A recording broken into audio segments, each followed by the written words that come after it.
Hello, everybody, and welcome to Mrs. G's Story Time. We are reading the book Betsy Ten Boom, Promise of God by Mike Evans, with permission of Time Worthy Books, and we are on Chapter 12.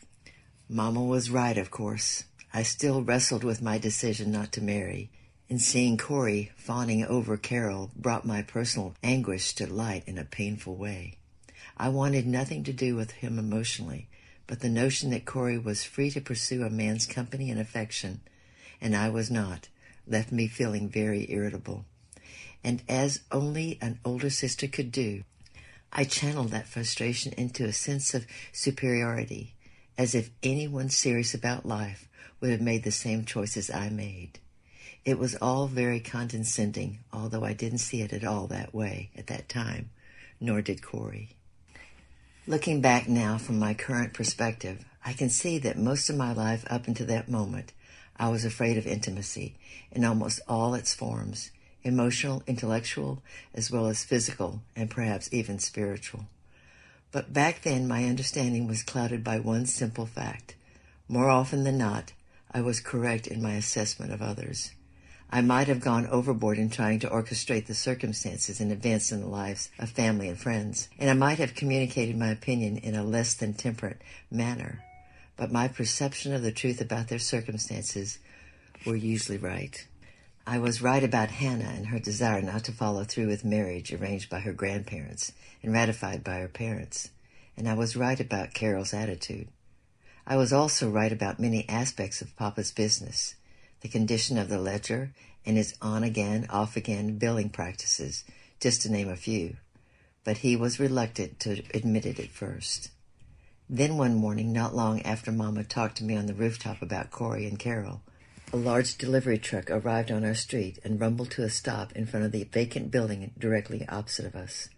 The building was located next door to the furrier, Benjamin Wall, and had last been occupied by a cobbler's shop, but it had stood empty for most of the year.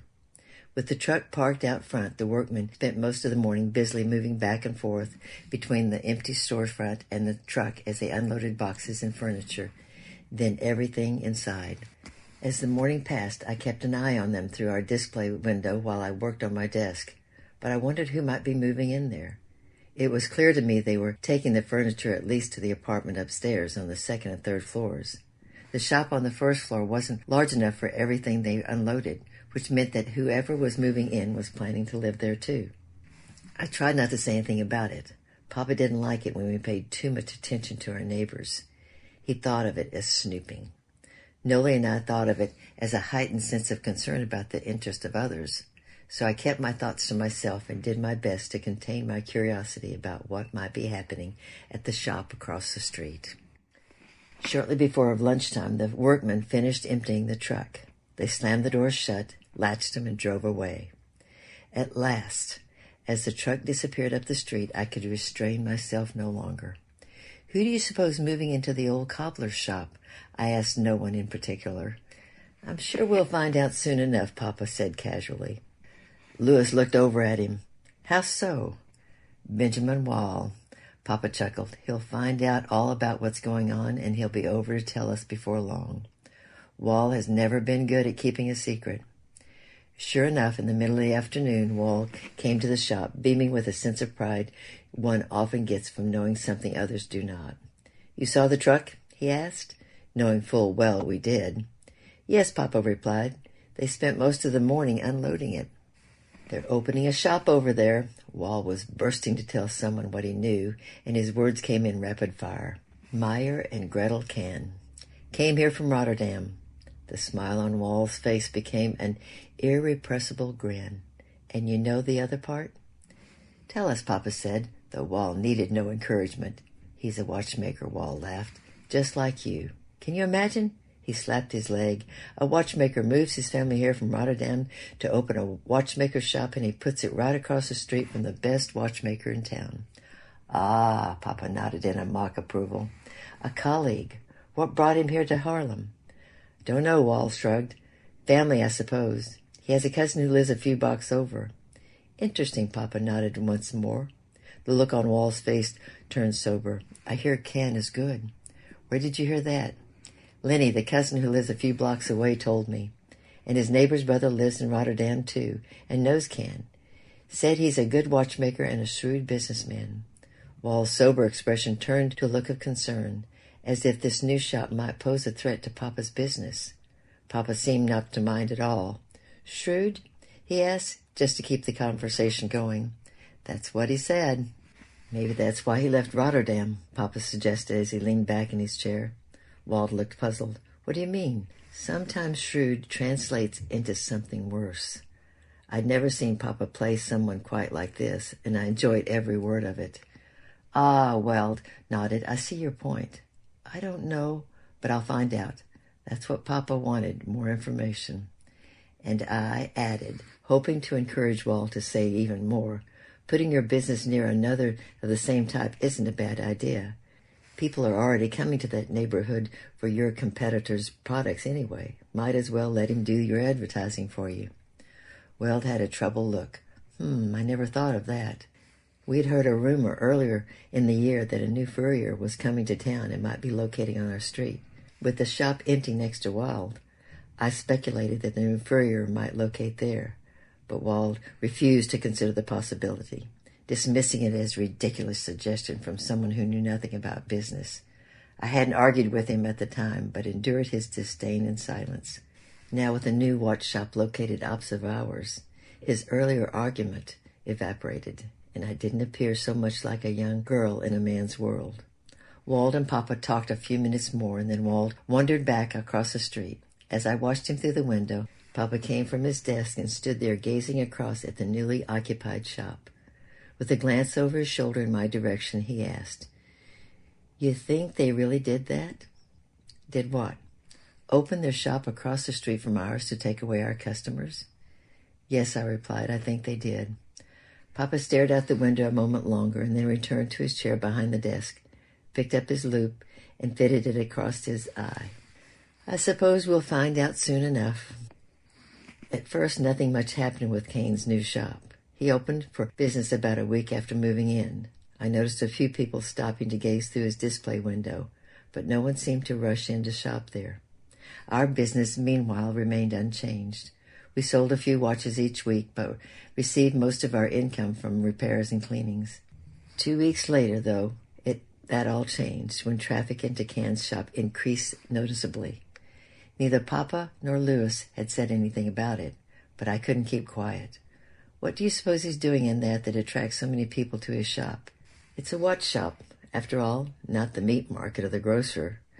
We have all the work we can handle right now behind our own door, Papa cautioned. Just keep to your own task and let them do theirs. I didn't care for his tone of voice, but it was true. For once, he and Louis had a backlog of work waiting to be performed. Still, the sight of all those people in our competitor's store instead of ours bothered me. You think we ought to go over and see? I asked. I think people are curious about someone new in town, Papa replied without looking up from the watch he was adjusting. That's all. Just curious. He cut his eyes in my direction. You are, and they are as well. We haven't sold a new watch all week, I continued, ignoring his last comment. It'll settle down in a few days, but it didn't. I watched through the window as more and more people streamed into Kahn's shop and our own work declined. Papa and Louis caught up on the cleaning and the repairs, which meant they had time during the day with nothing to do. At first, Papa spent the extra time reading the Bible, but after a few days he added a mid-morning walk on which I accompanied him through the neighborhood. During one of those walks, I asked again about going over to see Kahn's shop to find out what he was doing that attracted so many people. You should stick to bookkeeping, Papa replied, repeating his earlier suggestion that I mind my own affairs. Don't make any more of it than it is. God knows we're here. He will send business when we need it. That is enough. After a week or two, repairs and cleaning picked up again. Papa felt vindicated in his view of how to conduct business, but new watch sales remained slow and I was worried. Clock sales dwindled to a little or nothing. Finally, curiosity got the better of me, and I sent Louis across the street to visit Kahn's shop. I think Papa was curious too, but he didn't object. When Louis returned, he told us the news. They have a selection of watches at least as large as ours and about the same age, but his are mass-produced. Mass-produced to look just like our homemade watches? Yes, Louis nodded, but he sells them at prices below ours. For inferior quality, Papa added. Yes, Louis nodded, but I don't think the customers can tell the difference. They will in a year or two, Papa replied. We could sell ours at cost and point out the better quality, but we could never match his price, Papa argued. We would always be higher. We could show people he's a fraud, Louis added. No, Papa snapped. I will not attack a man simply to gain a sale. You could try a different supplier, I suggested. We've been using the same suppliers since I took over the shop, Papa replied curtly. It would be an insult to them for us to take our business elsewhere. I glanced up at Louis. So he's deliberately setting his prices below ours. He sends people in here to check our prices, then he sets his prices just a little lower. It didn't take long for word to get around that you could buy watches like the ones we offer for less just by walking across the street from our shop. But they aren't the same watches, Papa observed. There's something we can point out without attacking Can. I didn't wait for Papa to reply, but I looked over at Louis.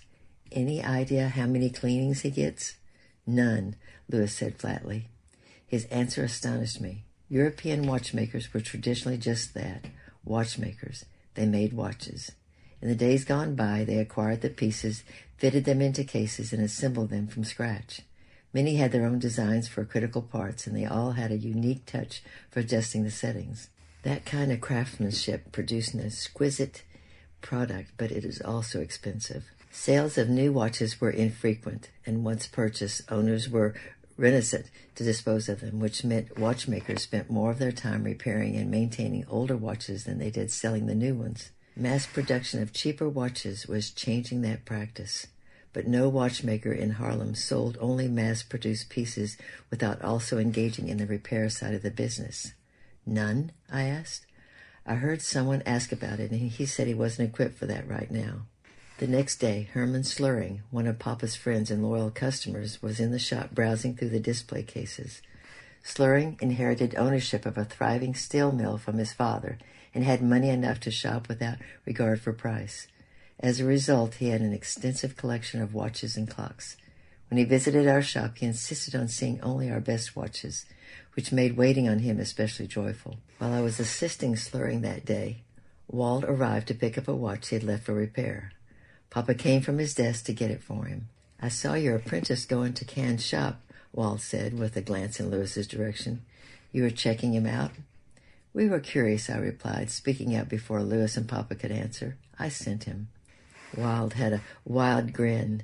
Can brags about sending people over to check your prices and then setting his just a little lower. He does it on purpose. Says you never even notice. He glanced back at Papa, and his voice took a serious tone. Can wants all your business, Casper. Others have tried, Papa chuckled, but they're gone, and we're still here, and we'll still be here long after Mr. Can is gone, too. He's selling an inferior product at a premium price, I added. Papa shot me a disapproving look, but I ignored him and kept talking. His watches look like ours, but they aren't handmade. Wild's eyes opened wide. He's selling mass-produced watches at a price comparable to your prices for handmade watches? Exactly, I nodded, hoping no one can tell the difference, Wald sighed. Or that no one cares, I responded. When Wald was gone, Papa picked up his tools and looked over at me. Betsy, I thought we weren't going to do that. Do what? Attack Mr. Can. I wasn't attacking him. I was merely pointing out the difference between our product and his. But I don't like it. Papa, most of our customers are our friends. They have a right to know the facts about the products they purchase. We have an obligation to advise them properly. Papa turned his attention back to the watch on his desk. Telling Wald is like announcing it to the world, he muttered. Which is only the reverse of how you use him, I countered. What does that mean? It means you use him to gather information from the neighborhood without having to inquire directly yourself. I'm just doing that in the other direction. While we talked, Herman Slurring looked through the display case by the window. Normally, discussion like this were reserved for times when no one else was around, but Slurring wasn't merely a customer. In spite of their differences in wealth and social standing, he and Papa were the closest of friends. Slurring had dined with us often, spent many Sunday afternoons in the parlor with Papa discussing theology, the news, and the nature of their respective businesses. He turned to Papa with a smile. I admire your confidence. I'm not worried about Can. I didn't mean that, Slurring laughed. I meant your confidence in arguing with Betsy. He looked over at me and gestured with the watch he was holding in his hand. Can's strategy only works if people don't care about the quality. What does that tell you about your customers? Some shop for price. Others shop for quality. It's always been that way. Exactly. People who know quality and aren't opposed to paying for it will never leave you for an inferior product, so long as they know it's inferior. And we have a strength he doesn't have. What is that? Right now, he doesn't do repair work, so he's not a competitor in the repair business. No, and if he continues to sell a cheap product, will actually gain repair work from repairing the watches he sells. Slurring looked over at Papa with a grin. Betsy has a good mind for business. You should be careful. I don't steal her away to work for me. After that, Papa stopped questioning my ideas about how to run the shop and started listening to me. Well, next week will be chapter 13. Hope you're enjoying this book as much as I am. Well, may the Lord bless and keep you. May the Lord make his face to shine upon you and be gracious to you. And the Lord lift up his countenance upon you and give you his peace. I love you. I'm praying for you. And bye-bye for now.